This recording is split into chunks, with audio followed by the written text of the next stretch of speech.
मग रोजच्या आपल्या ड्युटीला चालल्यात आवरून वगैरे मी समोर निघालो. समज आता तोंडाला लागलो होतं म्हटल्यावर गडी मार्क्स घालून होता. म्हटल्यावर काढली गाडीने जाता जाता पप्पांना पण बाय बाय केलो आणि निघालो आपण कॉलेजच्या दिशेनं. कॉलेजमध्ये घेतली तर अजून काय कटिंग केलं आज लई दिवसात ना गड्याच म्हटलं जरा दाखवा म्हटलं ब्लॉग मध्ये. आज लास्ट पेपर होता. पोरं तर फुल चकाळून होते. अभ्यास तर काय करण्यात झाली ते करा म्हटलं बाबा नो केमिस्ट्रीचा पेपर आहे. आपण तर केला होता फुल अभ्यास. पेपर वगैरे देऊन आणि निघालो आपण गावाच्या दिशेनं. जाता जाता पोहावंडा पण घ्यावं म्हटलं ब्लॉग मध्ये जरा गेलो गावात जाऊन जरा थांबलो. पोरं जरा मीटिंग होती आणि लास्ट पेपर उद्या गणपतीच काय नियोजन म्हणून म्हटल्यावर जाता जाता सुनीलची आपण लुना घेतली आणि भावाला घेतलं. चला म्हणलं बाबा आपण जरा लुना नाही म्हणलं.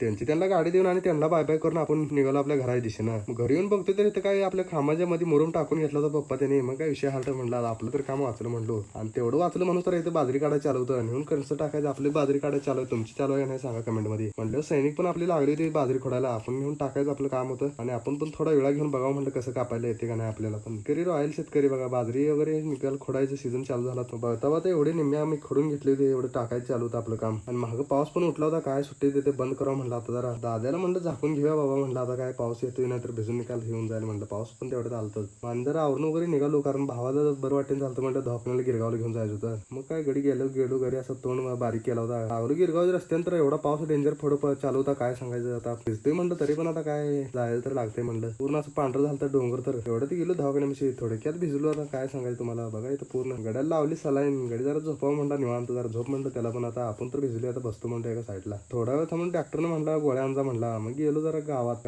जाऊन आपल्या सुरेशदाच्या दुकानात गेलो. त्यानं जरा गोळ्या वगैरे दिल्या. जरा असं मेडिकल आहे भावाच यायला लागते मेडिकलला. मग गोळ्या वगैरे घेऊन आणि गेलो आपण डॉक्टरकडे. मग त्यानं पण कशा गिळायचे वगैरे सांगितलं भावाला. सांगून वगैरे आता आपण घराची वाट पण धरायलो म्हणलं. जरा पावसा पाण्यात लवकरच निघा म्हणलं. काढली गाडी निघालो आपण घराच्या दिशेनं. ब्लॉग आवडलीस लाईक करा फॉलो करा. धन्यवाद. भेटूया नवीन ब्लॉग मध्ये.